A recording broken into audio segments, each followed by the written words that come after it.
ठीक है। तो अभी हमको देखना है कि इलेक्ट्रोकेमिकल सीरीज क्या होता है, ठीक है, या इलेक्ट्रोकेमिकल सेल क्या होता है। तो आज का जो हमारा टॉपिक रहेगा उसको हम बोलेंगे इलेक्ट्रोकेमिकल सेल,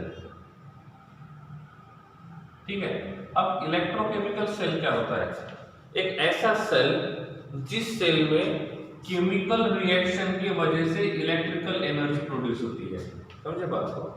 तो इलेक्ट्रोकेमिकल सेल का मतलब होता है जिस सेल में केमिकल चेंजेस होते हैं। केमिकल चेंजेस का मतलब इलेक्ट्रॉन का ट्रांसफर होता है और उस इलेक्ट्रॉन के ट्रांसफर की वजह से वहां पे इलेक्ट्रिक करंट जनरेट होता है और ऐसे सेल को हम बोलते हैं इलेक्ट्रोकेमिकल सेल। जैसे जो घड़ी होती है उसमें जो हम लोग छोटा सा बैटरी यूज करते हैं जिसको सेल बोलते हैं, ठीक है। जैसे एवरीडी का आता है, पैनासोनिक का आता है, ठीक है, डिफरेंट कंपनीज के आते हैं। तो उसके अंदर केमिकल्स होते हैं और जब वो केमिकल्स एक दूसरे के साथ रिएक्शन करते हैं तो वहां से वो क्या करते हैं, इलेक्ट्रिकल एनर्जी को प्रोड्यूस करते हैं और इसीलिए उन सेल को यूज करके, उन छोटे वाले बैटरीज को यूज करके हम इलेक्ट्रिकल एनर्जी प्रोड्यूस कर सकते हैं, ठीक है। तो उस सेल को हम बोलते हैं इलेक्ट्रोकेमिकल सेल। सेल दो टाइप के होते हैं, एक इलेक्ट्रोकेमिकल सेल और एक इलेक्ट्रोलाइटिक सेल।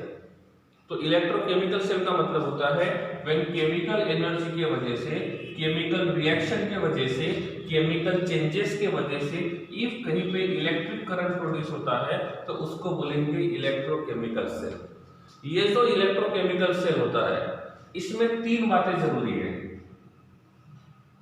ठीक है। तीन में से मैं पहले दो ही बताऊंगा, तीसरी वाली बाद में बताऊंगा, उसका नाम भी यहाँ पे नहीं बताऊंगा, ठीक है। पहला जो होता है वो होता है हाफ सेल, ठीक है। हाफ सेल जो होता है उसको क्या बोलते हैं, ठीक है। अब हाफ सेल जो होता है, दो हाफ सेल को कंबाइन करेंगे तो एक सेल बनता है, ठीक है। तो ये हाफ सेल जो होते हैं वो दो टाइप के होते हैं। एक को बोलते हैं ऑक्सीडेशन हाफ सेल, मतलब जिस पार्ट में ऑक्सीडेशन हो रहा है, और दूसरा होता है रिडक्शन हाफ सेल, मतलब जिस पार्ट में रिडक्शन होता है, ठीक है। तो इलेक्ट्रोकेमिकल सेल जो होता है ये बेसिकली दो कंपार्टमेंट का बना होता है। एक कंपार्टमेंट में ऑक्सीडेशन रिएक्शन होता है और दूसरे कंपार्टमेंट में रिडक्शन रिएक्शन होता है। और ये दोनों रिएक्शन को जब कंबाइन करेंगे तो जहां पे ऑक्सीडेशन होता है it is called as oxidation half cell, जहां पे रिडक्शन होता है it is called as reduction half cell. और जब दोनों को कंबाइन करते हैं तो इसको बोलते हैं कंप्लीट सेल रिएक्शन, इसको हम बोलते हैं कंप्लीट सेल रिएक्शन, ठीक है। एग्जांपल देखेंगे तो ये क्लियर हो जाएगा, ठीक है। तो पहले हाफ सेल के हिसाब से जाते हैं कि हाफ सेल होता क्या है, ऑक्सीडेशन हाफ सेल कैसे पता चलेगा और रिडक्शन हाफ सेल कैसे पता चलेगा। सबसे पहली बात, यहाँ पे हमारे पास एक बीकर है और इस बीकर में हमने यहाँ पे CuSO4 का सॉल्यूशन लिया हुआ है, एक्वस सॉल्यूशन, ठीक है। सो दिस CuSO4 का 1 मोलर, कितना molar, 1 molar. So here having 1 molar solution of CuSO4, इस प्रकार से। अब इस CuSO4 में कौन होगा, Cu+2 और साथ में कौन होगा, SO4-2। तो इस CuSO4 को हम यहाँ पे इलेक्ट्रोलाइट बोल सकते हैं। क्या बोल सकते हैं, इलेक्ट्रोलाइट। तो दिस इज एन इलेक्ट्रोलाइट, क्योंकि ये सॉल्वेंट पे जाने के बाद डिसोसिएट हो रहा है and that's why it is called as electrolyte. अब क्या किया मैंने, इस इलेक्ट्रोलाइट के अंदर मैंने एक मेटल का रॉड रख दिया। इस इलेक्ट्रोलाइट के अंदर हमने यहाँ पे मेटल का रॉड रख दिया है और इस मेटल के रॉड को हम बोलते हैं इलेक्ट्रोड। हम इसको क्या बोलेंगे, इलेक्ट्रोड। तो किसी ने पूछा what is the meaning of electrode, तो क्या बोलोगे, electrode is a metallic rod which is used to conduct the electricity. तो इलेक्ट्रिसिटी या इलेक्ट्रॉन को ट्रांसफर करने का काम जो मेटालिक रॉड करता है that is called as electrode. अब ये मान के चलते हैं कि यहाँ पे जो इलेक्ट्रोड है वो Zn का बना हुआ है, यहाँ पे जो इलेक्ट्रोड है वो किसका बना हुआ है, Zn का। ये बात आपको भी पता है, जब भी कोई मेटल न्यूट्रल स्टेट में होता है तो वो सॉलिड स्टेट, न्यूट्रल होता है तो सॉलिड स्टेट में होता है। लेकिन जब भी कोई मेटल इलेक्ट्रॉन को लूज करता है तो उसके ऊपर चार्ज होता है प्लस, और जब वो आयनिक फॉर्म में रहता है मेटल तो वो होता है एक्वस स्टेट में। ये ध्यान रखना है। जैसे यहाँ पे जिंक के ऊपर कोई ऑक्सीडेशन नंबर नहीं है तो यहाँ पे जो जिंक है ये न्यूट्रल है, और जब ये न्यूट्रल रहेगा इसका मतलब this is present in solid state. लेकिन जैसे ही ये Zn से Zn+2 बनेगा, इफ ये Zn इलेक्ट्रॉन को लूज करता है by loss of 2 electrons it is converted into Zn+2। जब इलेक्ट्रॉन को लूज करते हैं तो पॉजिटिव चार्ज आता है और जब इलेक्ट्रॉन को गेन करते हैं तो नेगेटिव चार्ज आएगा। ठीक है, तो इसने 2 इलेक्ट्रॉन लूज किए। अब इस मेटल के ऊपर चार्ज है और जिस मेटल के ऊपर चार्ज आता है वो एक्वस स्टेट में होता है। अब यहाँ पे ये मेटालिक रॉड है, इसका मतलब ये जिंक कौन से स्टेट में होना चाहिए? सॉलिड स्टेट में। यहाँ पे कॉपर के ऊपर ऑक्सीडेशन नंबर +2 लिखा हुआ है, it means that this copper +2 is present in aqueous state. ये 11th में हम लोग पढ़ चुके हैं, थोड़ा सा रिवाइज कर रहे हैं क्योंकि यहाँ पे इसकी जरूरत पड़ेगी। अब हमारे हिसाब से यहाँ पे क्या रिएक्शन पॉसिबल है?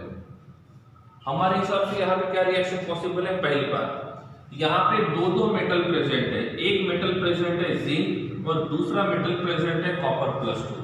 पहला रिएक्शन पॉसिबल क्या है? पहला रिएक्शन पॉसिबल क्या है? Zn इलेक्ट्रॉन लूज करेगा, मतलब यहाँ पे हमारे पास जो Zn है ये न्यूट्रल है। इफ Zn इलेक्ट्रॉन लूज करेगा तो रिएक्शन क्या होगा? रिएक्शन बनेगा Zn in solid state is converted into Zn in aqueous state with oxidation number of +2 with loss of 2 electron। अब कोई इलेक्ट्रॉन लूज करता है तो इलेक्ट्रॉन गेन करने वाला भी होना चाहिए, तो यहाँ पे इलेक्ट्रॉन कौन गेन करेगा? इन दोनों में से कौन इलेक्ट्रॉन गेन करेगा? Cu+2 इलेक्ट्रॉन गेन करेगा कि SO4-2 इलेक्ट्रॉन गेन करेगा? SO4-2 के पास ऑलरेडी नेगेटिव चार्ज है, मतलब वो ऑलरेडी इलेक्ट्रॉन रीच है, और जो ऑलरेडी इलेक्ट्रॉन रीच होगा वो फिर से इलेक्ट्रॉन गेन नहीं करेगा। तो इलेक्ट्रॉन कौन गेन करेगा?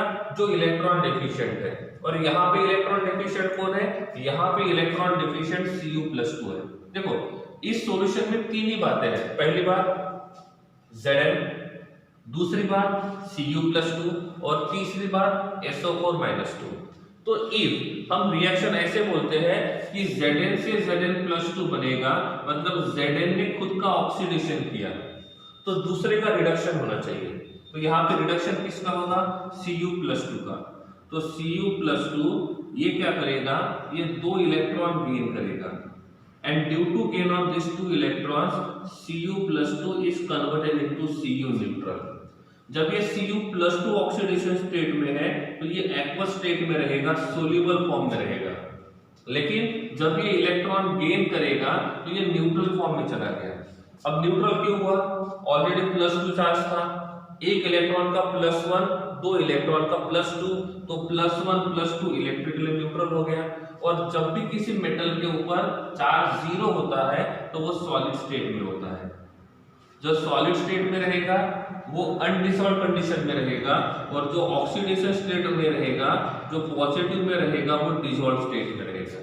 ठीक है, तो इन दोनों में से कौन सा रिएक्शन ऑक्सीडेशन वाला है और कौन सा रिएक्शन रिडक्शन वाला है? Which reaction is oxidation reaction and which reaction is a reduction reaction? पहले में इलेक्ट्रॉन का लॉस हुआ है and loss of electron is called as oxidation reaction. तो फर्स्ट वाला जो रहेगा वो कौन सा रहेगा? ऑक्सीडेशन रहेगा, और सेकंड वाला जो रहेगा ये रिडक्शन रहेगा। ठीक है, ये रिएक्शन कब पॉसिबल होगा? ये रिएक्शन कब पॉसिबल होगा? जब Zn का रिएक्टिविटी ज्यादा रहेगा या Zn का रिएक्टिविटी कम रहेगा। इसका मतलब यहाँ पे Zn का ऑक्सीडेशन हुआ है और यहाँ पे कॉपर का रिडक्शन हुआ है। सही है। दूसरा रिएक्शन मैं यहाँ पे लिखता हूँ। एक दूसरा पॉसिबल रिएक्शन क्या है? अब यहाँ पे हमारे पास जो बीकर है, इस बीकर में मैंने सॉल्यूशन लिया हुआ है ZnSO4 का एक्वस स्टेट में। ये ZnSO4 after dissociation converted into Zn+2 and SO4-2 and this Zn+2 is present in which state? Aqueous state। ठीक है, तो यहाँ पे Zn+2 है। अब इस ZnSO4 के सॉल्यूशन में यहाँ पे मैं एक मेटालिक रॉड ऐड करता हूँ। क्या करता हूँ? एक मेटालिक रॉड ऐड करता हूँ, और इस मेटालिक रॉड को हम क्या बोलेंगे? इलेक्ट्रोड बोलेंगे। तो यहाँ पे हमने जो इलेक्ट्रोड ऐड किया है, ये इलेक्ट्रोड हमने कॉपर का किया है। ये कॉपर कौन से स्टेट में है? सॉलिड स्टेट में। कौन से स्टेट में है? सॉलिड स्टेट में। सही है। तो इसमें क्या होगा, कॉपर से कॉपर +2 बनेगा, copper converted into copper +2 with loss of 2 electrons. सही है ना?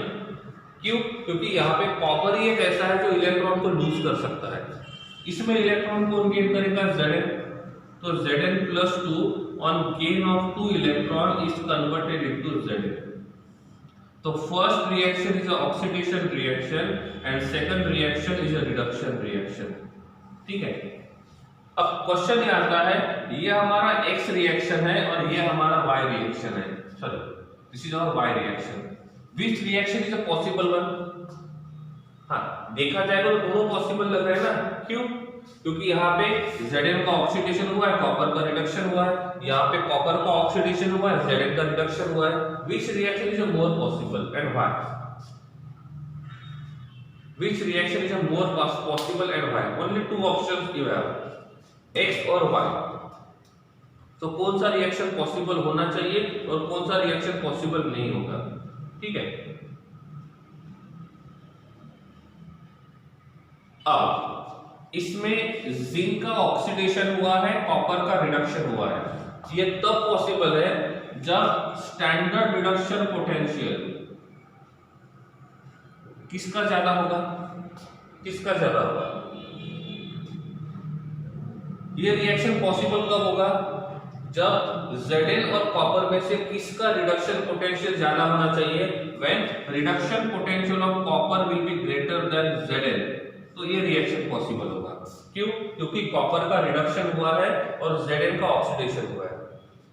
ये रिएक्शन कब पॉसिबल होगा? जब स्टैंडर्ड रिडक्शन पोटेंशियल की वैल्यू में Zn का स्टैंडर्ड रिडक्शन पोटेंशियल ज्यादा रहेगा और कॉपर का कम रहेगा। पेपर पे तो दोनों रिएक्शन बना सकते हैं हम लोग, पेपर पे दोनों रिएक्शन बना सकते हैं और दोनों को एक्सप्लेन भी कर सकते हैं। कैसे? कि सर यहाँ पे Zn ने इलेक्ट्रॉन लूज किया, उसने कॉपर +2 को दिया, तो Zn से Zn+2 बना, उसका ऑक्सीडेशन हो गया। यहाँ से कॉपर +2 से कॉपर बना, रिडक्शन हुआ। जहाँ पे ऑक्सीडेशन हुआ उसको ऑक्सीडेशन हाफ सेल बोलेंगे, जहाँ पे रिडक्शन हुआ उसको रिडक्शन हाफ सेल बोलेंगे और दोनों को कंबाइन करेंगे। तो ये रिएक्शन भी पॉसिबल है। इसको एक्सप्लेन कैसे करोगे आप?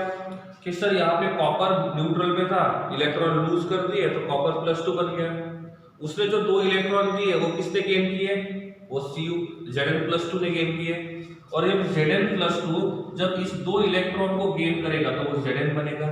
तो पेपर पे दोनों रिएक्शन पॉसिबल है, बट रियल में ऐसा नहीं है। क्यों?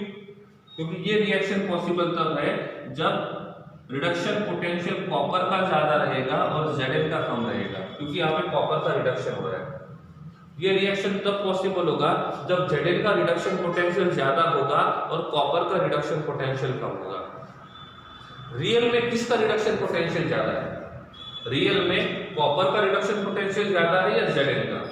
इन रियलिटी आपके पास जो इलेक्ट्रोकेमिकल सीरीज है, आप उस सीरीज के हिसाब से देखोगे तो किसका रिडक्शन पोटेंशियल ज्यादा है? कॉपर का रिडक्शन पोटेंशियल ज्यादा है। इसका मतलब this reaction is a possible one और ये रिएक्शन पॉसिबल नहीं रहेगा। ठीक है। अब यहाँ पे इलेक्ट्रिकल चेंज हुआ, केमिकल चेंज हुआ कि नहीं हुआ? इसमें केमिकल चेंज हुआ कि नहीं हुआ? केमिकल चेंज का मतलब इलेक्ट्रॉन का ट्रांसफर होना चाहिए और उनका फिजिकल स्टेट चेंज होना चाहिए। तो यहाँ पे Zn से Zn+2 बना और कॉपर +2 से कॉपर बना और यहाँ पे इनका केमिकल चेंज हुआ और इस केमिकल चेंज के टाइम पे इलेक्ट्रॉन ट्रांसफर हो रहे हैं। क्या हो रहे हैं? इलेक्ट्रॉन ट्रांसफर हो रहे हैं। और जब केमिकल चेंज के टाइम पे इलेक्ट्रॉन ट्रांसफर होते हैं तो उनके वजह से जो सेल बनता है उसको बोलते हैं इलेक्ट्रोकेमिकल सेल। क्या बनेगा? Electrochemical cell. तो रियलिटी में only this reaction is possible. In reality only this reaction is possible. ये वाला रिएक्शन पॉसिबल नहीं होगा। समझे बात को? क्यों? क्योंकि कॉपर का रिडक्शन पोटेंशियल ज्यादा है और Zn का रिडक्शन पोटेंशियल कम है। सिंपल है। रही बात रिडक्शन पोटेंशियल से रिलेटेड, तो ये हमने रेडॉक्स रिएक्शन में देखा था कि किस प्रकार से किसका रिडक्शन पोटेंशियल ज्यादा रहेगा और किसका रिडक्शन पोटेंशियल कम रहेगा। ठीक है, इस प्रकार से। अब ये जो इलेक्ट्रोकेमिकल सेल है, ये इलेक्ट्रोकेमिकल सेल 2 पार्ट का बनता है। ठीक है। इलेक्ट्रोकेमिकल सेल और इलेक्ट्रोलाइटिक सेल, दोनों सेल में डिफरेंस क्या है? दोनों सेल में से इलेक्ट्रोकेमिकल सेल जो है उसमें दो अलग अलग बीकर को यूज करना होता है, ठीक है। तो यहां पे क्या किया हमने, एक बीकर को यूज किया और इस बीकर में हमने यूज किया है ZnSO4, इसको यूज किया है ZnSO4 को। और ये ZnSO4 जो रहेगा after dissociation converted into Zn+2 and SO4-2। और यहां पे मैंने क्या किया, अब Zn के ही इलेक्ट्रोड को मिक्स कर दिया।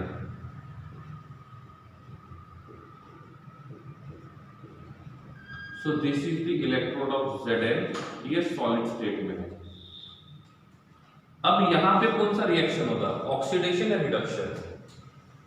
इसमें कौन सा रिएक्शन होगा, किसका होगा ऑक्सीडेशन, किसका होगा रिडक्शन? क्योंकि यहाँ पे तीन ही टाइप प्रेजेंट है, कौन कौन? Zn प्रेजेंट है, Zn+2 प्रेजेंट है, SO4-2 प्रेजेंट है। तो इसमें कौन सा रिएक्शन होगा, कौन सा रिएक्शन होगा? Zn+2 में कन्वर्ट होगा और ये Zn+2 Zn में कन्वर्ट होगा, सही है? Is it clear? Which reaction is possible? इसमें कौन सा रिएक्शन पॉसिबल होगा? इसमें कोई रिएक्शन पॉसिबल नहीं होगा। क्यों? क्योंकि यहाँ पे जो मेटल है और जिसका इलेक्ट्रोलाइट है, ये दोनों के दोनों सेम मेटल है और सेम मेटल होने की वजह से यहाँ पे रिएक्शन नहीं होगा। रिएक्शन होने के लिए इलेक्ट्रोड और इलेक्ट्रोलाइट दोनों डिफरेंट होने चाहिए। यहाँ पे दोनों के दोनों में मेटल जो रहेगा वो सेम है और इसीलिए यहाँ पे रिएक्शन नहीं होगा। अब दूसरी कंडीशन, यहाँ पे हम क्या करते हैं, एक बीकर लेते हैं, इस बीकर में हमने क्या किया, एक इलेक्ट्रोड को ऐड कर दिया और इसमें हमने लगा लिया इस प्रकार से, और यहां पे मैं लिखता हूं solution CuSO4। So this will be Cu+2 and SO4-2 और यहां पे इलेक्ट्रोड रखता हूं मैं Zn का। तो क्या इसमें रिएक्शन पॉसिबल होगा या नहीं होगा? क्यों? क्योंकि यहाँ पे हमारे पास Zn है और यहाँ पे Cu+2 है, ठीक है। तो Zn और Cu+2 दोनों अलग अलग है। और दूसरी बात, कॉपर का रिडक्शन पोटेंशियल ज्यादा है तो कॉपर का रिडक्शन होगा और Zn का ऑक्सीडेशन होगा, तो ये रिएक्शन पॉसिबल है। अब क्या किया, इसके जगह मैंने यहाँ पे Cu रख दिया, क्या अब ये रिएक्शन पॉसिबल होगा? Now this reaction is possible? No. क्यों? क्योंकि जब ऐसा होता है, इलेक्ट्रोड का जो मेटल है और इलेक्ट्रोलाइट का जो मेटल है वो दोनों जब सेम होते हैं तो वहां से किसी प्रकार का कोई कंडक्टिविटी नहीं होता है, क्योंकि दोनों का रिडक्शन पोटेंशियल सेम है। और जब दोनों का रिडक्शन पोटेंशियल सेम रहेगा तो किसी का भी ऑक्सीडेशन नहीं होगा और किसी का भी रिडक्शन नहीं होगा। इफ मैं इन दोनों को एक वायर के थ्रू अटैच करता हूं, इन दोनों को मैं एक वायर के थ्रू अटैच करता हूं और यहां पे एमीटर लगाता हूं, क्या लगाता हूं? एमीटर। तो क्या होगा, रिएक्शन होगा या नहीं होगा? क्या होगा, रिएक्शन होगा या नहीं होगा? इस साइड में Zn है जो खुद का ऑक्सीडेशन करना चाहता है। मेटल कोई भी हो, मेटल कोई भी हो, वो हमेशा खुद का ऑक्सीडेशन करना चाहता है। ये वाला जिंक सोचता है कि ये खुद का ऑक्सीडेशन करेगा, और जब ये खुद का ऑक्सीडेशन करेगा तो क्या होगा, ये Zn से बन जाएगा Zn+2। मैं मेटल की बात कर रहा हूं। ये वाला मेटल चाहता है कि ये खुद का ऑक्सीडेशन करे, क्योंकि मेटल्स आर इलेक्ट्रोपॉजिटिव और वो चाहते हैं कि वो खुद का ऑक्सीडेशन करे। और इफ ये कॉपर खुद का ऑक्सीडेशन करेगा तो ये बन जाएगा Cu से Cu+2, और दोनों चाहते हैं कि वो खुद का ऑक्सीडेशन करे। लेकिन ऑक्सीडेशन एट ए टाइम दोनों का नहीं होगा। क्यों? क्योंकि ये ऑक्सीडेशन करेगा और ये इलेक्ट्रॉन को लूज करेगा, तो इलेक्ट्रॉन गेन करने वाला होना चाहिए। तो इन दोनों के बीच में कंपटीशन है।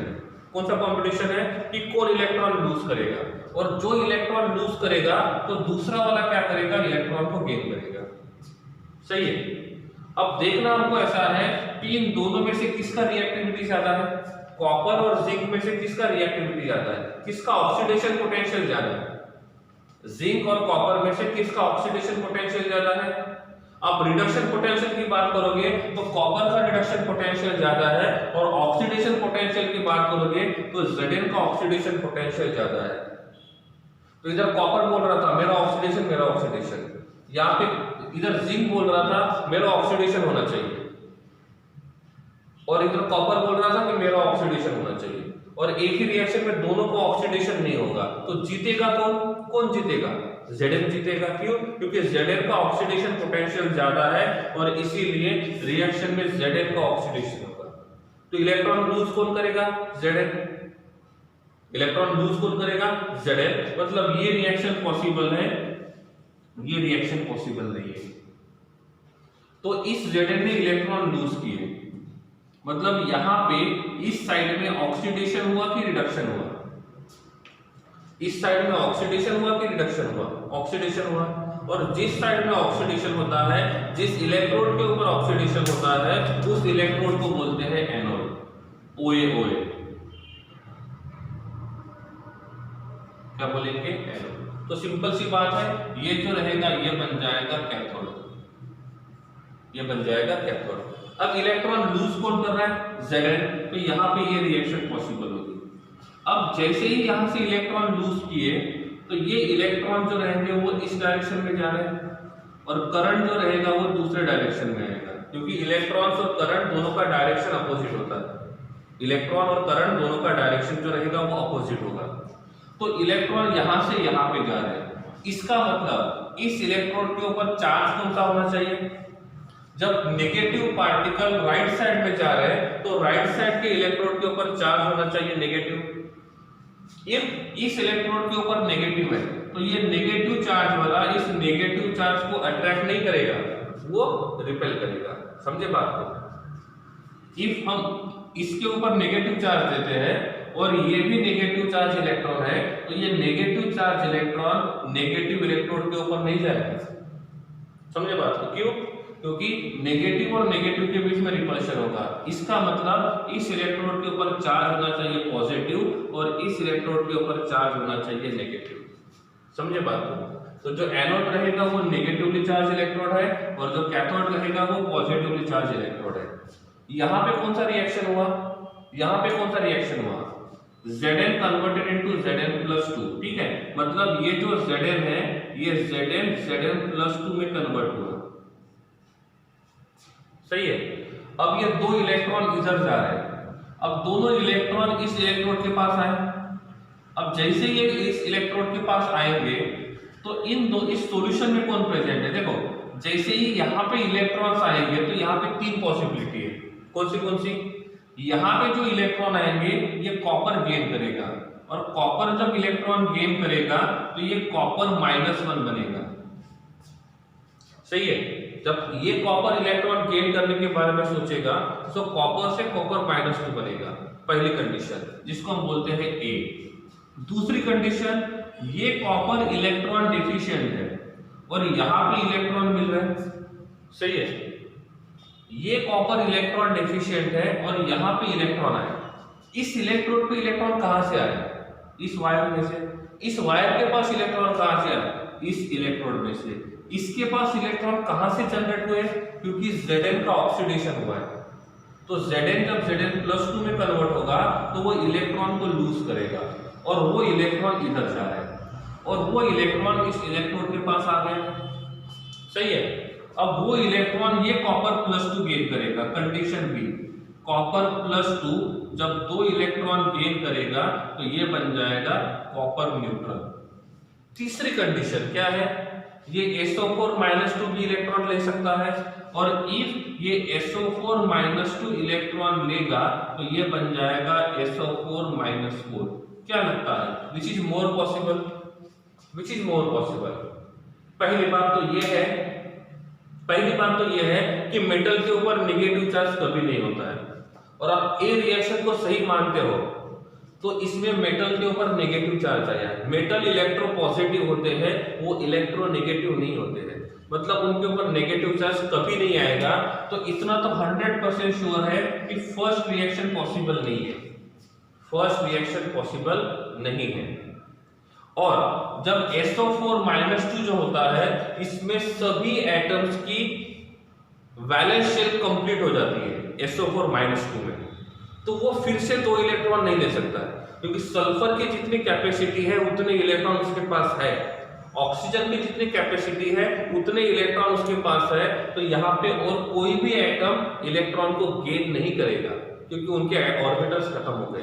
तो यह C वाला भी पॉसिबल नहीं है, इसलिए एक ही रिएक्शन पॉसिबल रहेगा और वो रहेगा B वाला।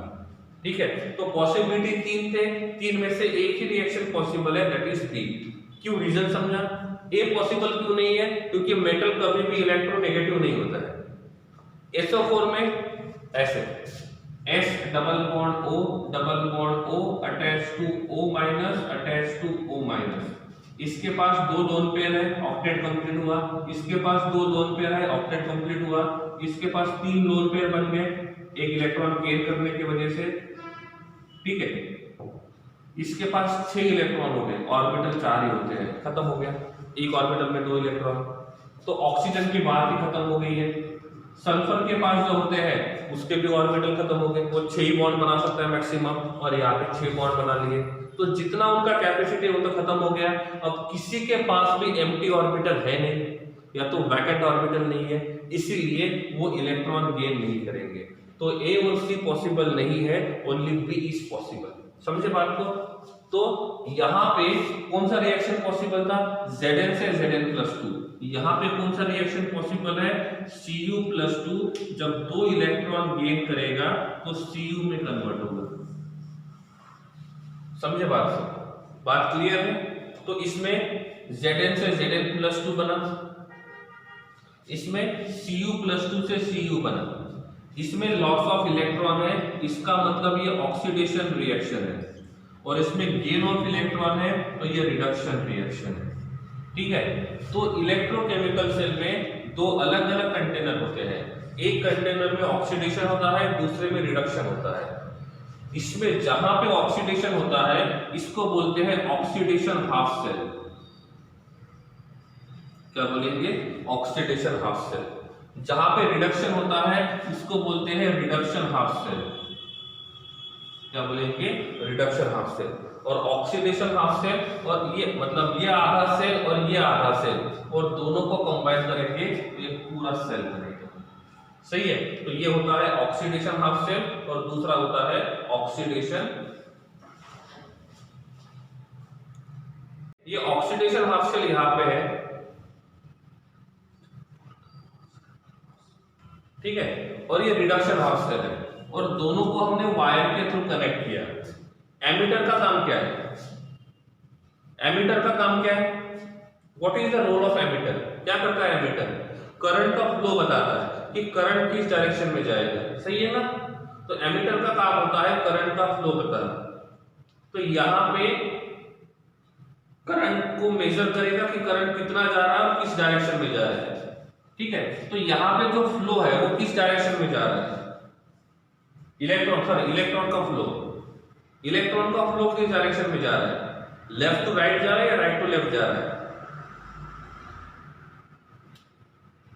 इलेक्ट्रॉन का फ्लो कहां पे जा रहा है? इलेक्ट्रॉन का फ्लो लेफ्ट टू राइट जा रहा है। इसका मतलब मैं एरो ऐसे शो करता हूं, ये बताएगा कि इलेक्ट्रॉन कहां पे जा रहे हैं।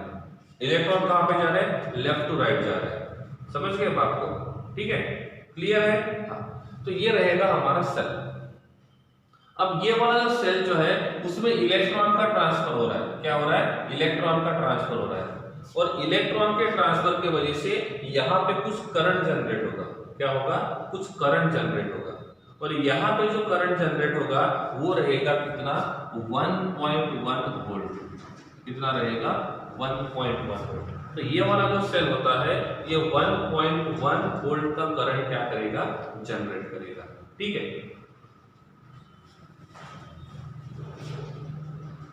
ठीक है।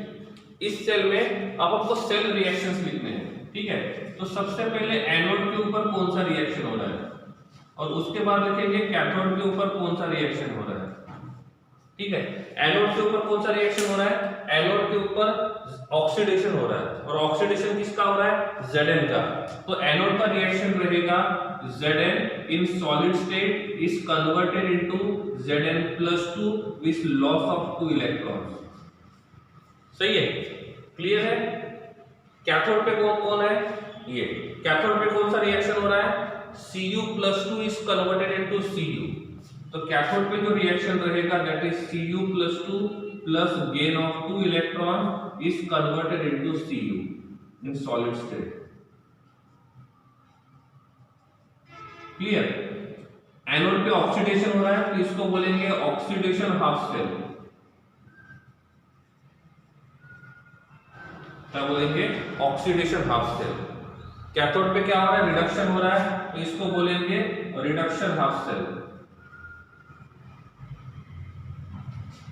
अब दोनों को कंबाइन करेंगे तो यहां पे रहेगा नेट सेल रिएक्शन, यहां पे रहेगा नेट सेल रिएक्शन।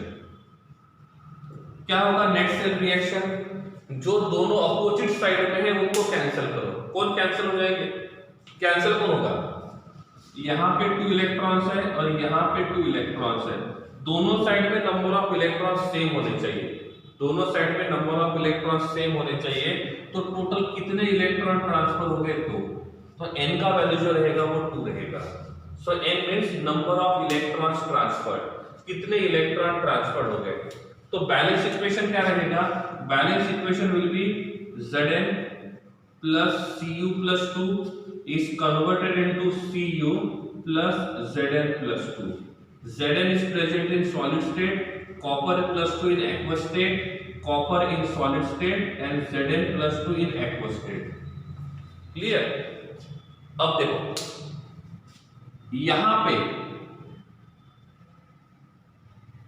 पे इस ऑक्सीडेशन हाफ सेल में डिपोजिशन हुआ या डिसोल्यूशन हुआ?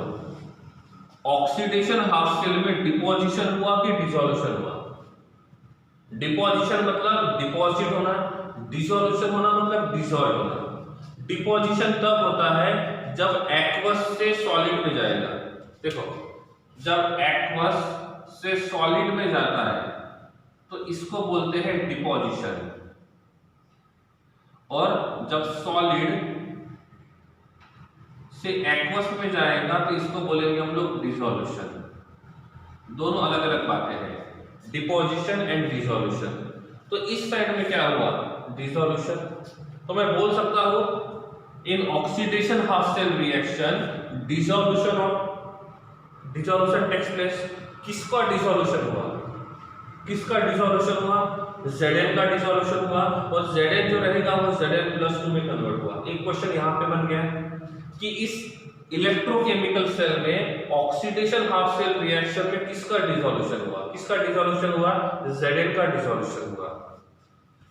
इस रिडक्शन हाफ सेल रिएक्शन में क्या हुआ? डिसोल्यूशन हुआ या डिपोजिशन हुआ? डिसोल्यूशन हुआ या डिपोजिशन हुआ? इधर में डिसोल्यूशन हुआ या डिपोजिशन हुआ?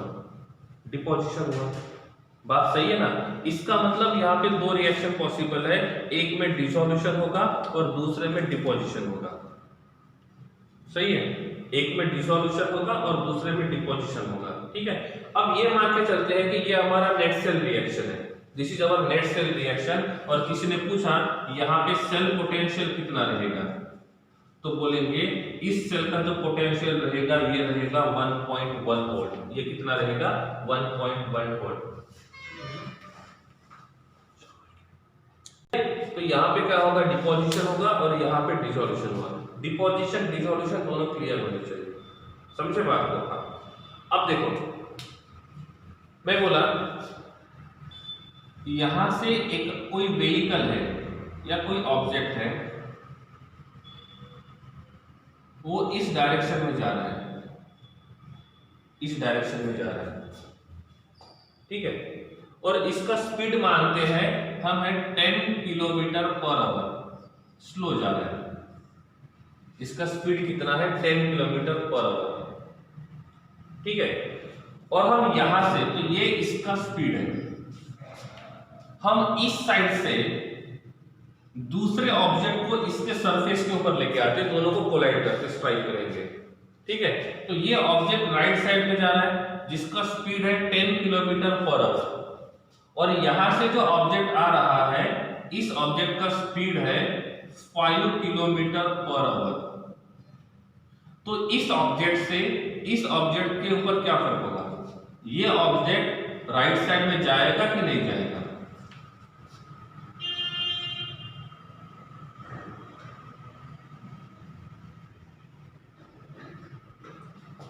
ओके, एक मिनट, दूसरा एग्जांपल बताता हूं, मिक्स हो जाएगा, ठीक है। ये जो एक बॉल है यहाँ पे ए, ठीक है, इस बॉल ए को यहां से कुछ लोग फोर्स दे रहे हैं, कितना फोर्स दे रहे हैं वो देखते हैं, ठीक है। तो यहां से जो फोर्स दे रहे हैं इस बॉल को वो है 10 कैलोरी, तो 10 जूल, कितना है 10 जूल। तो जब इस बॉल को हम लेफ्ट साइड में से 10 जूल एनर्जी सप्लाई करेंगे तो ये बॉल लेफ्ट साइड में जाएगा कि राइट साइड में जाएगा? लेफ्ट साइड में जाएगा, राइट साइड में जाएगा? राइट साइड में जाएगा। हमको कहां जा रहा है वो देखना है, कहां जा रहा है वो देखना है, ठीक है। तो इस साइड से हम जो फोर्स दे रहे हैं वो 10 जूल का है, हम यहां से जो फोर्स दे रहे हैं वो 2 जूल का है। तो क्या होगा, क्या होगा, ये बॉल कहां पे जाएगा, कहां कितना दूर जाएगा वो नहीं देखना है, कहां पे जाएगा वो देखना है। अब ये बॉल कहां पे जाएगा, हम इस साइड से 10 जूल का ये फोर्स दे रहे हैं, मतलब इतना एनर्जी सप्लाई कर रहे हैं, यहां से हम 2 जूल का दे रहे हैं, तो कौन ज्यादा है, लेफ्ट साइड वाला ज्यादा है। तो ये जो रहेगा वो कहां पे जाएगा, राइट साइड में जाएगा। अब इस साइड का एनर्जी बढ़ा दिया, यहाँ पे 7 जूल कर दिया, अब कहां पे जाएगा, अब कहां पे जाएगा, राइट में जाएगा, ओके। अब और बढ़ा दिया, अब 9 जूल कर दिया, अब कहां पे जाएगा, 9 जूल कर दिया, अब कहां पे जाएगा, अभी भी राइट में जाएगा। अब इसको और बढ़ा के मैंने 10 जूल करा दिया, अब ये बॉल कहां पे जाएगा, अब ये बॉल कहां पे जाएगा, ये बॉल वहीं पे रहेगा, कहीं पे नहीं जाएगा, ये यहीं पे स्टॉप हो जाएगा, सही है। अब क्या किया, इधर का फोर्स बढ़ा दिया और अब मैंने 12 जूल कर दिया, अब क्या होगा, बॉल कहां पे जाएगा, अब ये बॉल कहां पे जाएगा, लेफ्ट में जाएगा, अब ये बॉल कहां पे जाएगा, लेफ्ट में जाएगा। बात समझ गए, ओके। तो ये था हमारा एक एग्जांपल।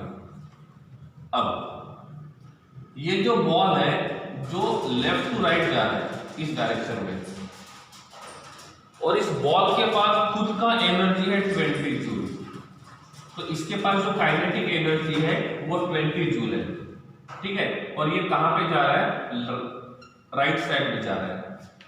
और इस बॉल को ये इसके अंदर काइनेटिक एनर्जी है, इस बॉल को हमने एक्सटर्नल फोर्स अप्लाई किया, कहां से, राइट साइड से।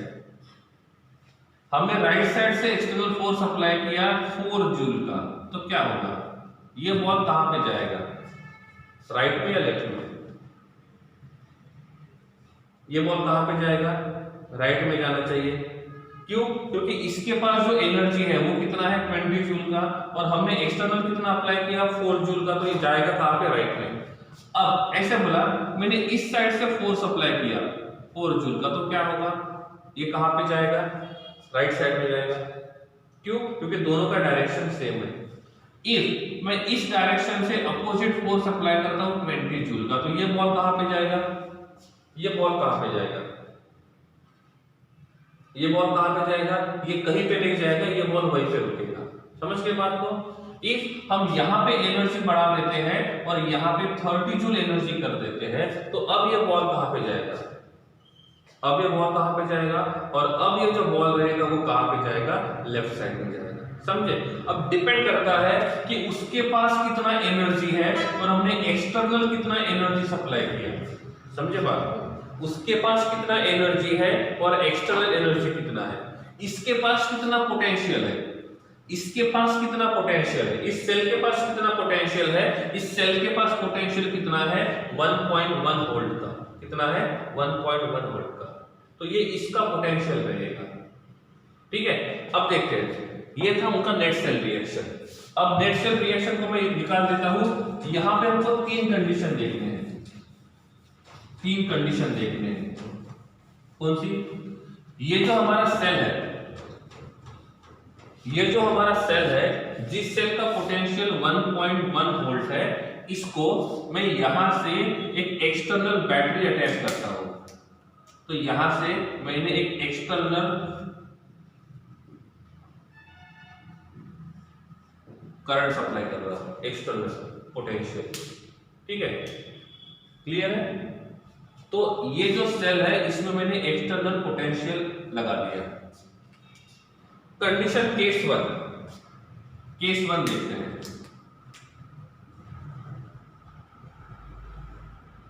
केस वन कि सेल पोटेंशियल और एक्सटर्नल पोटेंशियल में से कौन ज्यादा है? एक्सटर्नल पोटेंशियल जो है E external, it is less than 1.1 volt. मतलब ये रिएक्शन इस साइड में हो रहा है, इलेक्ट्रॉन इधर जा रहा है, इलेक्ट्रॉन इस डायरेक्शन में जा रहा है, और उस सेल और ये कितना पोटेंशियल जनरेट कर रहे हैं? 1.1 वोल्ट का। और यहां पे हमने जो एक्सटर्नल पोटेंशियल अप्लाई किया है उसका वैल्यू 1.1 वोल्ट से कम है। तो सेल का पोटेंशियल ज्यादा है और एक्सटर्नल पोटेंशियल कम है, तो इलेक्ट्रॉन का ट्रांसफर कहां पे जाएगा? इलेक्ट्रॉन कहां से कहां पे जाएगा? Zn से कॉपर की तरफ जाएगा या कॉपर से Zn की तरफ जाएगा? इलेक्ट्रॉन कहां से कहां पे जाएगा? Zn से कॉपर की तरफ या कॉपर से Zn की तरफ? Zn टू कॉपर जाएगा। क्यों? क्योंकि एक्सटर्नल पोटेंशियल जो हमने अप्लाई किया है और सेल पोटेंशियल में से सेल पोटेंशियल ज्यादा है। तो इसमें हम पहला पॉइंट लिखेंगे, इलेक्ट्रॉन कहां से कहां पे जा रहे हैं? कहां से कहां पे जा रहे हैं? इलेक्ट्रॉन जो रहेंगे वो Zn से कॉपर की तरफ जा रहे हैं, Zn टू Cu। दूसरी बात, करंट कहां पे फ्लो होगा? करंट कहां से कहां फ्लो होगा? इलेक्ट्रॉन का डायरेक्शन और करंट का डायरेक्शन अपोजिट होता है। तो लेफ्ट टू राइट जा रहा है इलेक्ट्रॉन, तो करंट कहां पे आएगा? राइट टू लेफ्ट आएगा। तो इसमें हमको लिखना पड़ेगा ये कॉपर से Zn की साइड में जाएगा करंट। सही है? तो इस पूरे रिएक्शन में अभी किसका डिपोजिशन हो रहा है? किसका डिपोजिशन हो रहा है? कौन डिपॉजिट हो रहा है? कौन डिपॉजिट हो रहा है? कॉपर। डिपॉजिट का मतलब क्या होता है? एक्वस से सॉलिड स्टेट में जाएगा तो डिपोजिशन, सॉलिड से एक्वस में जाएगा तो डिसोल्यूशन। ये सॉलिड से एक्वस में जा रहा है, ये एक्वस से सॉलिड में आ रहा है, इसका मतलब यहाँ पे कॉपर का रहेगा डिपोजिशन। नंबर 4, किसका होगा डिसोल्यूशन?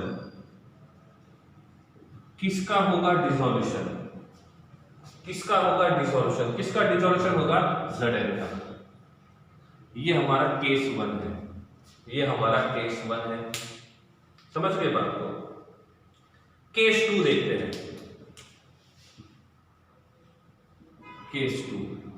केस 2 है external potential is equals to 1.1 volt. External potential is 1.1 volt. अब मेरा क्वेश्चन है पहला, फर्स्ट कंडीशन, इलेक्ट्रॉन कहां पे कहां से जाएंगे? मतलब ये वाला एक्सटर्नल पोटेंशियल और इस सेल का पोटेंशियल दोनों इक्वल है। इलेक्ट्रॉन कहां से कहां पे जाएंगे? No transfer of electron, no transfer of electron. अब इलेक्ट्रॉन का ट्रांसफर नहीं होगा तो करंट का फ्लो भी नहीं होगा, करंट का फ्लो भी नहीं होगा। और जब करंट का फ्लो भी नहीं होगा तो किसी का डिपोजिशन भी नहीं होगा और किसी का डिसोल्यूशन भी नहीं होगा। समझे बात को? तो इफ हम इस सेल को एक्सटर्नल पोटेंशियल 1.1 वोल्ट इतना ही लगाते हैं तो ना ही किसी का डिपोजिशन होगा, ना ही किसी का डिसोल्यूशन होगा, ना ही कहीं पे इलेक्ट्रॉन ट्रांसफर होंगे, ना ही कहीं पे करंट जाएगा। केस 3, आप केस 3 खुद बता सकते हो क्या होना चाहिए? एक्सटर्नल पोटेंशियल का वैल्यू 1.1 वोल्ट से ज्यादा रहेगा। एक्सटर्नल पोटेंशियल का वैल्यू 1.1 वोल्ट से ज्यादा रहेगा। तो पहला क्वेश्चन, इलेक्ट्रॉन कहां से कहां पे जाएंगे? इलेक्ट्रॉन कहां से कहां पे जाएंगे, इलेक्ट्रॉन वापस आएंगे कॉपर से Zn की साइड पे। सही है। दूसरी बात, करंट कहां से कहां पे जाएगा, अब करंट Zn से Cu के साइड पे जाएगा। समझ गए बात को। अब करंट भी उल्टा हो जाएगा। सही है, मतलब यहां पे ऑक्सीडेशन होगा और यहां पे रिडक्शन होगा। सही है। अरे इसमें ऑक्सीडेशन किसका हुआ था, इसमें ऑक्सीडेशन Zn का हुआ था और रिडक्शन कॉपर का हुआ था। अब क्या होगा, अब उल्टा होगा, जिसका पहले ऑक्सीडेशन हुआ था उसका रिडक्शन होगा और जिसका पहले रिडक्शन हुआ था उसका ऑक्सीडेशन होगा। समझ गए, मतलब यहाँ पे ये ऑक्सीडेशन सेल का काम करेगा, ये रिडक्शन सेल का काम करेगा। समझे बात को। और जब ये ऑक्सीडेशन का काम करेगा तो यहाँ पे डिसोल्यूशन होगा कॉपर का और Zn का होगा डिपोजिशन। समझ गए बात को। चारों पॉइंट क्लियर हो गए इसके लिए चारों पॉइंट क्लियर हो गए। पहला पॉइंट, इलेक्ट्रॉन कहां से कहां पे जाएंगे, इलेक्ट्रॉन जाएंगे कॉपर से Zn के साइड में। करंट कहां से कहां जाएगा, Zn से कॉपर के साइड पे जाएगा। दूसरा बात, इफ ऐसा होता है, इस कंडीशन में किसका डिसोल्यूशन होगा, तो डिसोल्यूशन किसका होगा, कॉपर का। और किसका डिपोजिशन होगा,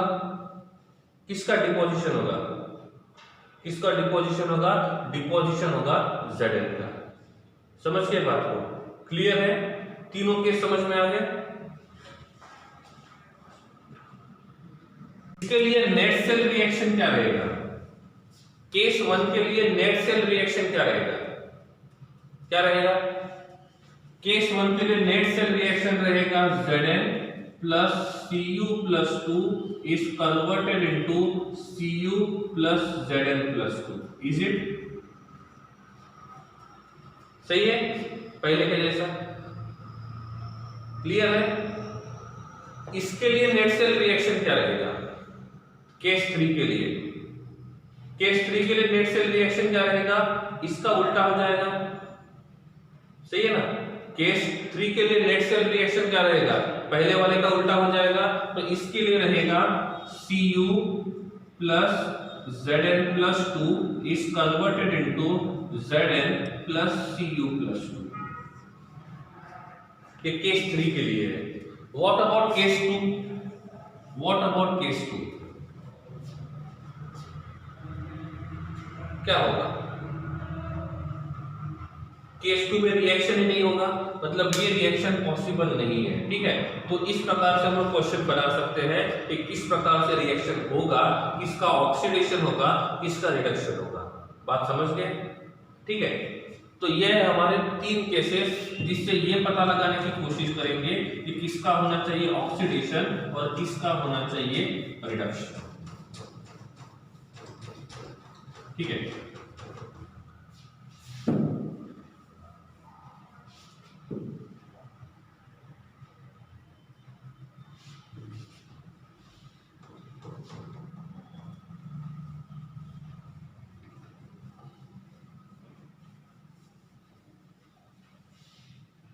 ठीक है। अब देखो, अब मैं ये मान के चलता हूं कि इनिशियली हमारे पास ZnSO4 के 100 पार्टिकल्स थे। कितने पार्टिकल्स, 100 पार्टिकल्स। मैं ऑक्सीडेशन यहां पे लिखता हूं, ऑक्सीडेशन में, और यहां पे रिडक्शन की बात। ठीक है, तो ऑक्सीडेशन में हमने किसको ऐड किया था, ZnSO4 को। तो हमारे पास था ZnSO4, ये डिसोसिएट होगा तो Zn+2 बनेगा और SO4-2 बनेगा। क्या बनेगा, SO4-2। मतलब ये वाला सॉल्यूशन जो रहेगा वो इलेक्ट्रिकली न्यूट्रल होना चाहिए। अब ये मान के चले कि इनिशियली हमने 100 ZnSO4 यूज किए थे, तो यहाँ पे Zn+2 कितने रहेंगे, 100, और SO4-2 कितने रहेंगे, 100। क्यों, क्योंकि हमने ZnSO4 को 100 यूज किए थे। तो हमने 100 पार्टिकल्स ऑफ ZnSO4 यूज किया था, तो Zn+2 भी थे 100 और SO4-2 भी थे 100। यहाँ पे हमने 100 CuSO4 को यूज किया था, तो Cu+2 कितने रहेंगे, 100, और SO4-2 कितने रहेंगे, 100। क्लियर, बात सही है। अब देखो, जब ये रिएक्शन यहां पे ऑक्सीडेशन होगा, यहां पे ऑक्सीडेशन होगा तो कौन किस में कन्वर्ट होगा, कौन किस में कन्वर्ट होगा, Zn+2 में चले जाएगा। तो इस सॉल्यूशन में किसका क्वांटिटी पड़ेगा, इस सॉल्यूशन में किसका क्वांटिटी पड़ेगा, पॉजिटिव चार्ज का क्वांटिटी पड़ेगा या नेगेटिव चार्ज का।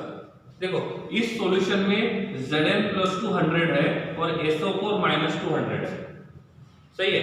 यहां पे भी कॉपर +2 100 है और SO4 -200 है। और अब ये रिएक्शन हो रहा है, अब ये रिएक्शन हो रहा है। अब रिएक्शन होगा तो क्या होगा, ये सॉलिड वाला Zn जो रहेगा वो Zn+2 में कन्वर्ट हो रहा है, सही बात है। तो Zn जो है वो Zn+2 में कन्वर्ट हो रहा है, तो यहाँ पे Zn+2 का क्वांटिटी बढ़ेगा। किसका क्वांटिटी बढ़ेगा, Zn+2 का। अब ये मान के चलता हूं कि एक Zn जब Zn+2 में कन्वर्ट होगा तो कितने इलेक्ट्रॉन ट्रांसफर करेगा, एक Zn से Zn+2 में कन्वर्ट होगा तो वो 2 इलेक्ट्रॉन को ट्रांसफर करेगा।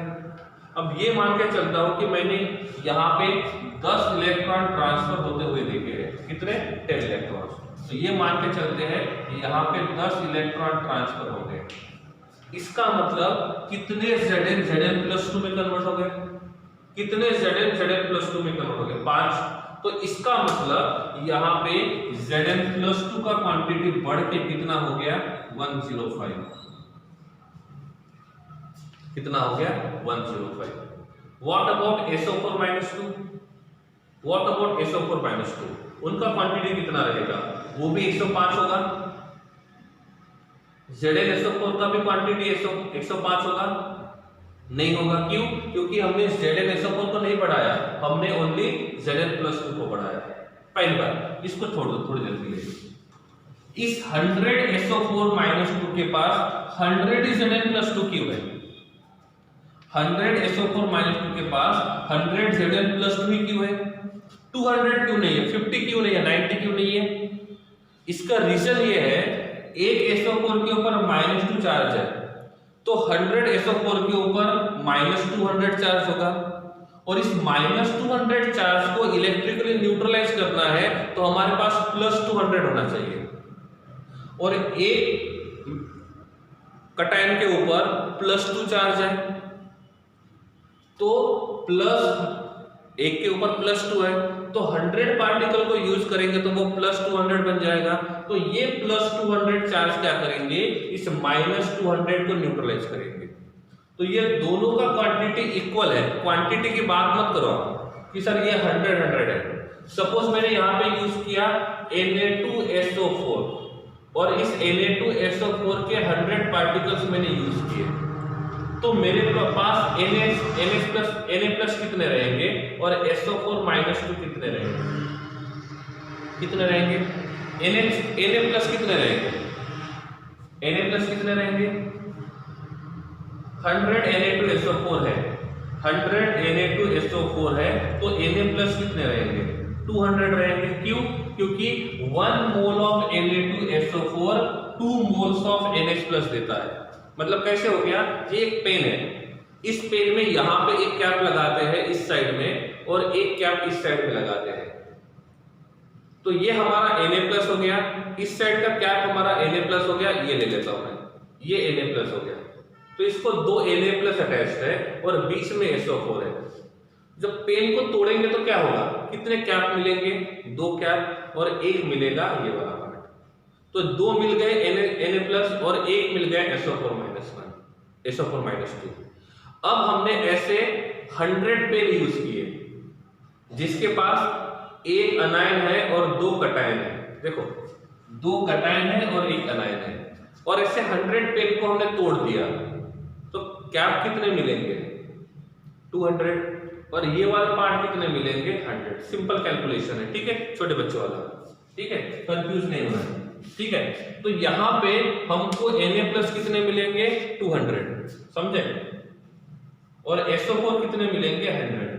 अब आप बोलोगे सर क्वांटिटी तो अलग है, यहाँ पे कैलकुलेशन सिंपल था 100, यहाँ पे तो ऐसा नहीं है। अब 100 SO4 -2 को न्यूट्रलाइज करने के लिए हमने 200 Na+ को क्यों यूज किया, क्योंकि यहाँ पे जो कटायन है, एक कटायन के ऊपर +1 चार्ज है, तो 200 के ऊपर +200 होना चाहिए। एक अनायन के ऊपर -2 है, तो 100 के ऊपर -200 होना चाहिए। तो +200 क्या करेगा, -200 को न्यूट्रलाइज करेगा। इसका मतलब ये पूरा का पूरा इलेक्ट्रोलाइट न्यूट्रल है। इफ ये न्यूट्रल होगा तो ही स्टेबल होगा, इफ ये न्यूट्रल होगा तो ही स्टेबल होगा, और इफ ये स्टेबल होगा तो किसी रिएक्शन को परमिशन देगा। सही है। अब हमने क्या किया, इसका क्वांटिटी बढ़ा दिया और हमने यहां पे रख दिया कि इसका क्वांटिटी है 190। कितना है, 190। तो इसके ऊपर चार्ज कितना रहेगा, 190। इसका मतलब अभी भी 10 नेगेटिव चार्ज 10 पॉजिटिव चार्ज की जरूरत है। इसका मतलब ये पूरा का पूरा सॉल्यूशन जो रहेगा वो अनस्टेबल रहेगा। तो सॉल्यूशन स्टेबल होने के लिए वो इलेक्ट्रिकली न्यूट्रलाइज होना चाहिए, जैसे यहाँ पे अभी नहीं है। बात समझे। तो सॉल्यूशन जो रहेगा वो इलेक्ट्रिकली न्यूट्रलाइज होना चाहिए, तो ही रिएक्शन पॉसिबल होगा। अब आते हैं हम पहले के कंसेप्ट के ऊपर, ठीक है, जहां पे हमने पहला कंसेप्ट स्टॉप किया था। यहाँ तो इनिशियली हमारे पास ZnSO4 100 है, तो Zn+2 भी 100 रहेंगे, SO4 -2 भी 100 रहेंगे। टोटल 10 इलेक्ट्रॉन ट्रांसफर किए, इसका मतलब 5 इलेक्ट्रॉन 5 Zn+2 बढ़ गए, तो Zn+2 का क्वांटिटी हो गया 105 और SO4 -2 का क्वांटिटी रहेगा 100। क्यों, क्योंकि हमने Zn को Zn+2 में कन्वर्ट किया, तो Zn+2 का क्वांटिटी बढ़ रहा है। सही है। तो क्या अब ये इलेक्ट्रिकली न्यूट्रलाइज होगा, क्या अब ये इलेक्ट्रिकली न्यूट्रलाइज होगा, नहीं होगा। और जब ये अब इलेक्ट्रिकली न्यूट्रलाइज नहीं होगा तो ये इस इलेक्ट्रोड को बोलेगा आप मेरी इलेक्ट्रिकल, अब ये सॉल्यूशन बोल रहा है इस इलेक्ट्रोड को कि आप मेरी इलेक्ट्रिकल न्यूट्रलिटी को डिस्टर्ब कर रहे हो, और आपको कोई हक नहीं है कि आप मेरे इलेक्ट्रिकल न्यूट्रलिटी को डिस्टर्ब करके खुद रिएक्शन करो। आपको रिएक्शन करना है, करो, मुझे कोई प्रॉब्लम नहीं है। इलेक्ट्रोलाइट बोल रहा है, ये इलेक्ट्रोलाइट बोल रहा है इस इलेक्ट्रोड को, आपको रिएक्शन करना है करो, ऑक्सीडेशन करना है ऑक्सीडेशन करो, रिडक्शन करना है रिडक्शन करो, मुझे कोई मतलब नहीं है, बस मेरी इलेक्ट्रिकल न्यूट्रलिटी डिस्टर्ब नहीं होनी चाहिए। इससे बोला ठीक है, रिएक्शन कर दिया। रिएक्शन होने के बाद हुआ क्या, इलेक्ट्रिकल न्यूट्रलिटी डिस्टर्ब हो गया। तो अब क्या होगा, ये ZnSO4 बोलेगा अब मैं तुमको रिएक्शन नहीं करने दूंगा। अब ये रिएक्शन नहीं करने देगा सॉल्यूशन, तो इलेक्ट्रॉन का ट्रांसफर नहीं होगा, और इलेक्ट्रॉन का ट्रांसफर नहीं होगा तो करंट फ्लो नहीं होगा। मतलब ये सेल हमारे किसी काम का नहीं है, ये सेल हमारे किसी काम का नहीं रहा। समझ गए बात को। रोल ऑफ इलेक्ट्रिकल न्यूट्रलिटी, यहाँ पे इलेक्ट्रिकल न्यूट्रलिटी डिस्टर्ब हो रहा है, पॉजिटिव चार्ज का क्वांटिटी बढ़ रहा है, निगेटिव चार्ज का क्वांटिटी कम नहीं हो रहा है, निगेटिव चार्ज का क्वांटिटी उतना ही है। एक को बढ़ रहा है बोला तो दूसरे को कम नहीं करना है, वो कांस्टेंट रहेगा। तो इसमें पॉजिटिव चार्ज का क्वांटिटी बढ़ रहा है, तो ZnSO4 का इलेक्ट्रिकल न्यूट्रलिटी डिस्टर्ब हो रहा है। तो अब उस इलेक्ट्रोलाइट ने बोला है कि मैं आपको रिएक्शन नहीं करने दूंगा। जब आप रिएक्शन ही नहीं करोगे तो इलेक्ट्रॉन का ट्रांसफर नहीं होगा, और इलेक्ट्रॉन का ट्रांसफर नहीं होगा तो करंट फ्लो नहीं होगा। ये तो बात हुई इस हाफ सेल की, यहां तक क्लियर है। अब इस हाफ सेल की तरफ देख लेते थोड़ा सा, ये क्या कहता है। यहाँ पे CuSO4 कितने यूज किए थे, 100, तो Cu+2 कितने थे, 100, और SO4 -2 थे 100, तो ये बन जाएगा -200 + 200, ये -200 इलेक्ट्रिकली न्यूट्रल। अब ये कॉपर बोल रहा है इस इलेक्ट्रोलाइट को मुझे भी रिएक्शन करनी है, तो सेम कंडीशन इसने रखा, रिएक्शन करना है करो, ऑक्सीडेशन करना है ऑक्सीडेशन करो, रिडक्शन करना है रिडक्शन करो, कोई फर्क नहीं पड़ेगा। लेकिन मेरी इलेक्ट्रिकल न्यूट्रलिटी को आपको डिस्टर्ब नहीं करना है, और आपने डिस्टर्ब किया तो मैं रिएक्शन करने की परमिशन नहीं दूंगा, और बिना इलेक्ट्रोलाइट के परमिशन से ये इलेक्ट्रोड रिएक्शन नहीं करेगा। तो इसने बोला ठीक है, और ये बोल के इसने 10 इलेक्ट्रॉन बुला लिया अपनी साइड में। अब यहाँ पे 10 इलेक्ट्रॉन आ गए, तो 3 रिएक्शन पॉसिबल थी, जब भी बताया था, एक ही पॉसिबल होगा 3 में से, ये वाला। तो क्या हुआ, जैसे ही वो इलेक्ट्रॉन यहाँ पे आए तो इस इलेक्ट्रॉन यहाँ पे आने के बाद ये इलेक्ट्रॉन डेफिशिएंट है, कौन, कॉपर। इसने क्या किए, कॉपर +2 ने इलेक्ट्रॉन को लपक लिया। अब एक कॉपर +2 कितने इलेक्ट्रॉन को लेगा, 2, आ कितने रहे, 10, तो 10 इलेक्ट्रॉन को लपकने के लिए कितने कॉपर +2 चाहिए? 5। मतलब 5 कॉपर +2 कम हो गए, और 5 कॉपर +2 कम हो गए, तो अब कॉपर +2 का क्वांटिटी हो गया 95 और SO4 का क्वांटिटी हो गया 100। अब इसने हाथ खड़ा कर दिया, तुम अपनी बात से मुकर रहे हो। तुमने बोला था इलेक्ट्रिकल न्यूट्रलिटी डिस्टर्ब नहीं करेंगे, मेरी इलेक्ट्रिकल न्यूट्रलिटी डिस्टर्ब हो गई है, अब तुम रिएक्शन मत करना। हो गया? अब रिएक्शन ही नहीं होगा तो पोटेंशियल जनरेट नहीं होगा। अब कहा गया आपको 1.1 वोल्ट, इतना भी जनरेट नहीं होगा, क्योंकि इतना जनरेट होने के लिए इलेक्ट्रिकल न्यूट्रलिटी को डिस्टर्ब नहीं होनी चाहिए। मतलब आप इतना भी पोटेंशियल जनरेट नहीं कर सकते। पहले तो खुश हुए थे, चलो सेल बन गया, सेल तो नहीं बना, क्योंकि ये ड्रॉबैक अभी भी है। क्यों? क्योंकि आप करंट फ्लो करते हो तो एक साइड में पॉजिटिव चार्ज बढ़ते हैं और दूसरे साइड में पॉजिटिव चार्ज कम होते हैं, और जिसके वजह से उस सॉल्यूशन का इलेक्ट्रिकल न्यूट्रलिटी डिस्टर्ब होता है। अब बात बिगड़ गई यहाँ पे, अब बात बिगड़ गई है। अब बात को बिगाड़ना नहीं है, बात को सुधारना है। और ये बात को सुधारने का काम कौन करेगा? इस बात को सुधारने का काम करता है, कौन करता है? 11 में पढ़ा था, याद करो। इस बात को सुधारने का काम कौन करता है?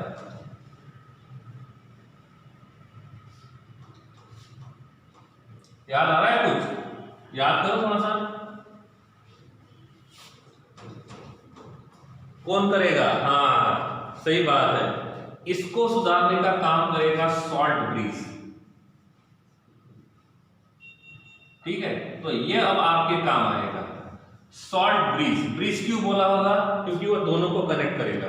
सही है ना, कॉमन सेंस की बात है। ब्रीज का मतलब दोनों को कनेक्ट करने वाला। सॉल्ट क्यों? क्योंकि वहां पे सॉल्ट प्रेजेंट होता है। क्लियर? तो ये वाला सॉल्ट ब्रीज क्या करेगा? अब इस प्रॉब्लम को सॉल्व करेगा। कैसे? अब इस सॉल्ट ब्रीज होता क्या है? पहले सॉल्ट ब्रीज होता क्या है वो देख लेते हैं। ठीक है, पहले ये देखते हैं कि सॉल्ट ब्रीज होता क्या है। ठीक है, सॉल्ट ब्रीज जो होता है वो एक ग्लास ट्यूब होता है। सॉल्ट ब्रीज जो होता है वो एक ग्लास ट्यूब होता है, जो हम यहां पे ऐसे रखेंगे, यू शेप का। यूट्यूब नहीं बनाऊंगा, बोलूंगा, आप दूसरा ही मतलब निकालोगे। ठीक है, तो ये यू शेप का एक ट्यूब होता है, यूट्यूब नहीं है, ऐसे। ठीक है, और इसके अंदर सॉल्ट प्रेजेंट होता है। कौन प्रेजेंट होता है? सॉल्ट। सॉल्ट रहेगा मतलब कटायन और अनायन होते हैं। सॉल्ट रहेगा मतलब कौन रहेगा? कटायन और अनायन होते हैं। एग्जांपल के लिए मैं यहां पे लेता हूं K+ और Cl-। कौन प्रेजेंट है? K+ और Cl-। इसका ये बना होता है। ब्रिज क्यों बोला है? क्योंकि ये ऑक्सीडेशन हाफ शेल और रिडक्शन हाफ शेल के बीच में है, सॉल्यूशन में डिप्ट है। ठीक है, अब ये सॉल्ट ब्रिज क्या करता है? इधर किसकी क्वांटिटी बढ़ गई है? इधर किसकी क्वांटिटी बढ़ गई है? ऑक्सीडेशन में किसकी क्वांटिटी बढ़ गई है? पॉजिटिव की या नेगेटिव की? पॉजिटिव की। तो उस पॉजिटिव को न्यूट्रलाइज करने के लिए देखो, जो बढ़ गया है उसको कम नहीं कर सकते। ये सॉल्ट ब्रिज जो बढ़ा है उसको कम नहीं करेगा, जो कम हुआ है उसको बढ़ाएगा। ठीक है, तो ये किसी को एक्सेप्ट नहीं करता है सॉल्ट ब्रिज। सॉल्ट ब्रिज किसी को देता है, डोनर का काम करता है सॉल्ट ब्रिज। तो सॉल्ट ब्रिज बोले, अब जैसे ही यहां पे नेगेटिव चार्ज का क्वांटिटी कम हो गया है, किसमें? यहां पे, तो इस नेगेटिव चार्ज के क्वांटिटी को बढ़ाने का काम करेगा सॉल्ट ब्रिज। तो वो क्या करेगा? ऑक्सीडेशन हाफ शेल में किसको सप्लाई करेगा? किसको सप्लाई करेगा? K+ को या Cl- को? ये सॉल्ट ब्रिज इस ऑक्सीडेशन हाफ शेल में किसको सप्लाई करेगा? ये क्या करेगा? इधर Cl- को सप्लाई करेगा। क्यों? क्यों Cl- को सप्लाई करेगा? क्योंकि यहाँ पे पॉजिटिव चार्ज का क्वांटिटी बढ़ा है। इस पॉजिटिव चार्ज को न्यूट्रलाइज करने के लिए जो नेगेटिव चार्ज का क्वांटिटी कम है उसको सप्लाई करने के लिए ये Cl को यहां सप्लाई करेगा। अब Cl को यहां सप्लाई करेगा मतलब नेगेटिव चार्ज का क्वांटिटी बढ़ गया, और नेगेटिव चार्ज का क्वांटिटी बढ़ गया तो वो क्या करेगा? इस बढ़े हुए पॉजिटिव चार्ज को न्यूट्रलाइज करेगा। मतलब ये वाला सॉल्यूशन इलेक्ट्रिकल न्यूट्रलाइज बन गया। सही है, इधर किसका क्वांटिटी ज्यादा है? पॉजिटिव का। सॉरी इधर किसका क्वांटिटी ज्यादा है, नेगेटिव का, और पॉजिटिव का क्वांटिटी कम है, तो ये सॉल्ट ब्रिज क्या करेगा, इधर पॉजिटिव चार्ज को सप्लाई करेगा। हो गया, तो एक साइड में पॉजिटिव चार्ज को सप्लाई किया, जिस साइड में जिसकी क्वांटिटी जरूरत है वो देगा। इस साइड में किसका क्वांटिटी कम था, नेगेटिव का, तो इधर सॉल्ट ब्रिज ने क्या किया, अपना Cl इधर दे दिया। इधर किसका क्वांटिटी कम हो रहा था, पॉजिटिव का, तो ये सॉल्ट ब्रिज ने क्या किया, इधर पॉजिटिव चार्ज दिया, और इसके वजह से जो इलेक्ट्रिकल न्यूट्रलिटी डिस्टर्ब हुआ था, वो इलेक्ट्रिकल न्यूट्रलिटी जो रहेगा वो अब मेंटेन होगा। मतलब लेफ्ट साइड में तो पॉजिटिव का क्वांटिटी बढ़ा था, उसको Cl माइनस न्यूट्रलाइज करेगा। यहाँ पे जो पॉजिटिव का चार्ज कम हुआ था, उसका जरूरत ये K प्लस फुलफिल करेगा। सही है, तो ये होता है किसका काम, सॉल्ट ब्रिज का। यहाँ तक क्लियर है कि सॉल्ट ब्रिज का काम क्या रहेगा, इज इट क्लियर? समझा सॉल्ट ब्रिज का काम? सॉल्ट ब्रिज का काम होता है कि जो इलेक्ट्रिकल न्यूट्रलिटी होती है, उस इलेक्ट्रिकल न्यूट्रलिटी को मेंटेन करना। अब ये इलेक्ट्रोकेमिकल सेल के बाद हमको क्या देखना है कि इनका जो सेल रिएक्शन रहेगा, उस सेल रिएक्शन का रिप्रेजेंटेशन कैसे रहेगा, इस सेल रिएक्शन का रिप्रेजेंटेशन कैसे रहेगा, क्योंकि इसके ऊपर भी क्वेश्चन आता है। एक रिएक्शन दिया जाएगा और पूछा जाएगा इस रिएक्शन को आप सेल रिप्रेजेंटेशन के हिसाब से कैसे लिखोगे। नेट सेल रिएक्शन अलग है और सेल रिप्रेजेंटेशन अलग है। नेट सेल रिएक्शन अलग है और सेल रिप्रेजेंटेशन अलग है। ठीक है, अब देखते हैं कि सेल रिप्रेजेंटेशन क्या होगा और किस प्रकार से हम नेट सेल रिएक्शन को रिप्रेजेंट करेंगे।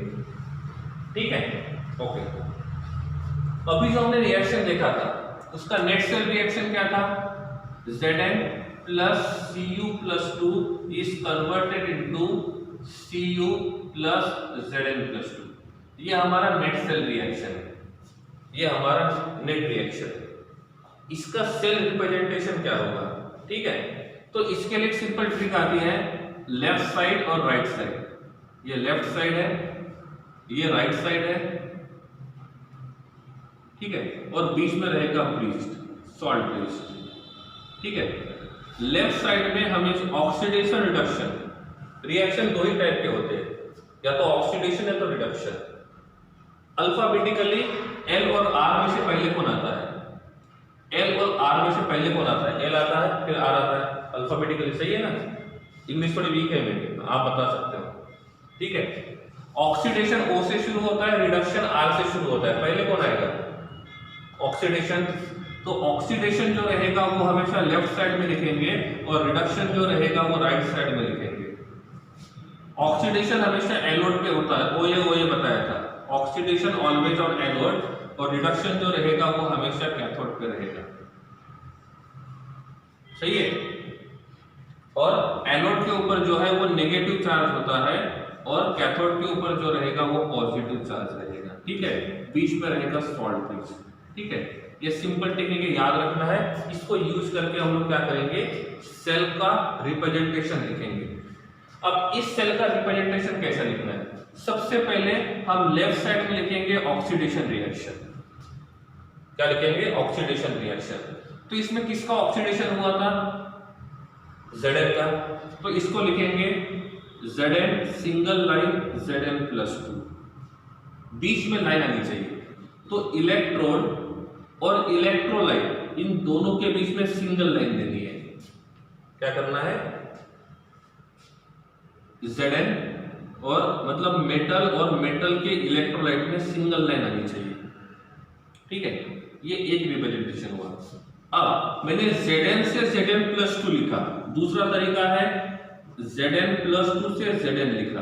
दोनों में फर्क क्या है, दोनों में फर्क क्या है, ये Zn से Zn+2 बनता है, मतलब उसका ऑक्सीडेशन हो गया।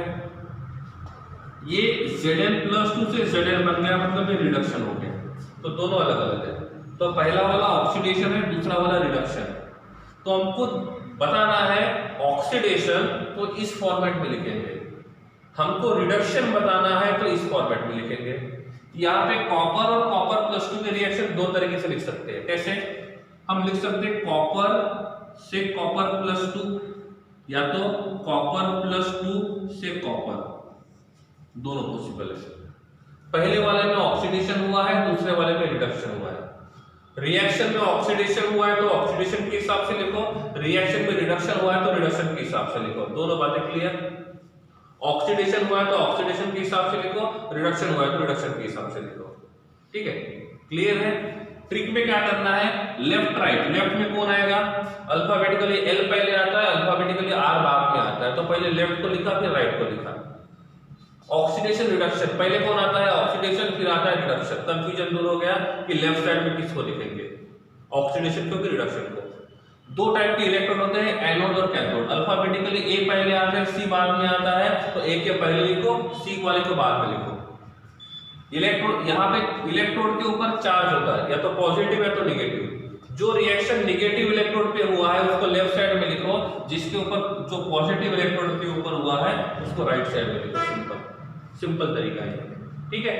अब देखो रिएक्शन को लिखेंगे कैसे। पहले किसको लिखेंगे, जो रिएक्शन एनोड पे हुआ है और एनोड के ऊपर नेगेटिव चार्ज होता है, तो पहले वो रिएक्शन लिखेंगे जो नेगेटिव साइड में है, राइट साइड में पॉजिटिव चार्ज रहेगा। सही है।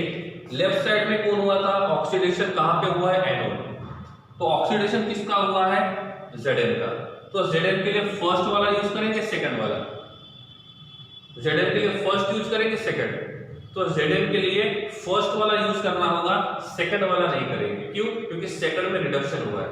तो इसको लिखेंगे Zn कन्वर्टेड इनटू Zn+2।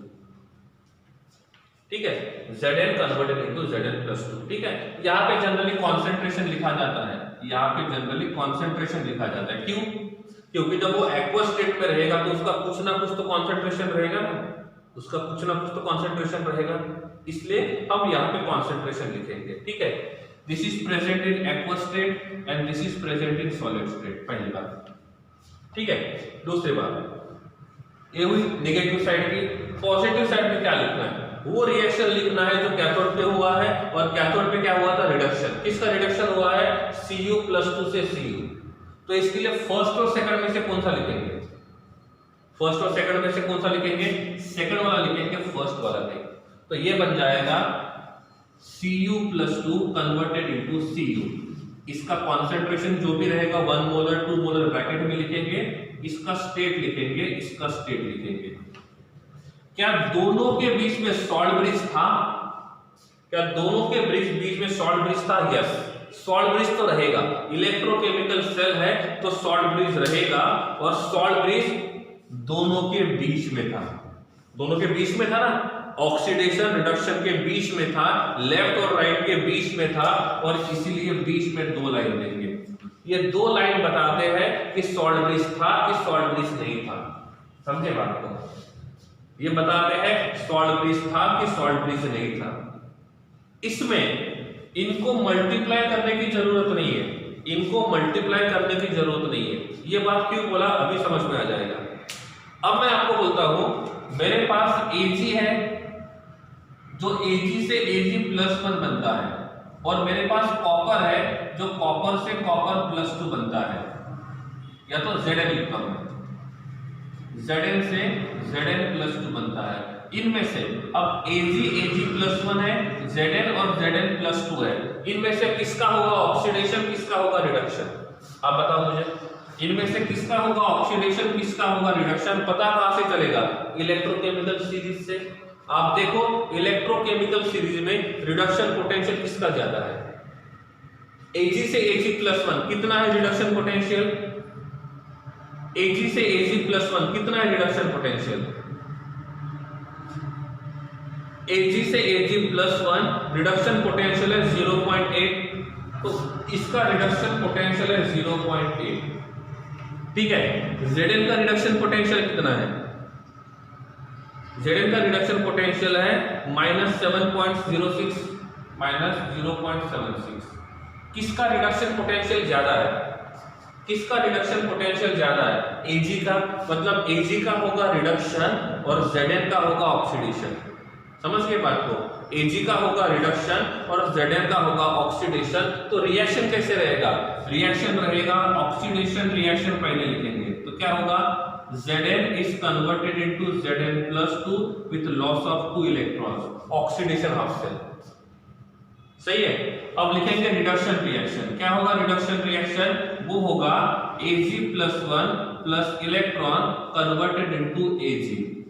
क्या इलेक्ट्रॉन्स बैलेंस हो गए, इलेक्ट्रॉन्स बैलेंस हो गए नहीं, तो क्या करना पड़ेगा, सेकंड वाले रिएक्शन को 2 से मल्टीप्लाई करना पड़ेगा, क्योंकि इलेक्ट्रॉन्स बैलेंस होने चाहिए, इलेक्ट्रॉन्स बैलेंस होने चाहिए। अब क्या होगा, इस 2 इलेक्ट्रॉन को इस 2 इलेक्ट्रॉन के साथ कैंसिल करेंगे, तो सेल रिएक्शन क्या बनेगा, ये बनेगा Zn plus 2 moles of Ag+1 converted into 2 moles of Ag plus Zn+2। समझे बात को, रिएक्शन समझ में आया। तो रिएक्शन दिए थे, आपको पूछा था किसका होगा ऑक्सीडेशन, किसका होगा रिडक्शन, इलेक्ट्रोकेमिकल सीरीज से पता चल जाएगा रिडक्शन पोटेंशियल से। ठीक है, तो इससे ये पता चला कि Zn का होना चाहिए ऑक्सीडेशन और Ag का होना चाहिए रिडक्शन, तो ये बन जाएगा नेट रिएक्शन।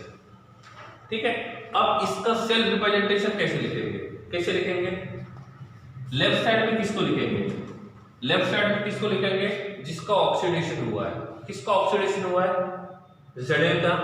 तो ये होना चाहिए, क्या होना चाहिए, Zn single line Zn+2 double line Ag+1 single line Ag।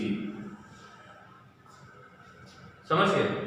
तो सेल रिप्रेजेंटेशन में मल्टीप्लाई करने की जरूरत नहीं है, सेल रिप्रेजेंटेशन में कोएफिशिएंट से मल्टीप्लाई करने की जरूरत नहीं है। मतलब ऐसा नहीं कि यहाँ पे 2 Ag है तो हम यहाँ पे भी 2 से मल्टीप्लाई करेंगे, ये करने की जरूरत नहीं है। और इस प्रकार से हम सेल का रिप्रेजेंटेशन कर सकते हैं, इस प्रकार से हम सेल का रिप्रेजेंटेशन कर सकते हैं। समझ गए बात को, क्लियर है। तो इस प्रकार से हमने क्या किया, सेल का रिप्रेजेंटेशन करा दिया। ठीक है, क्लियर है।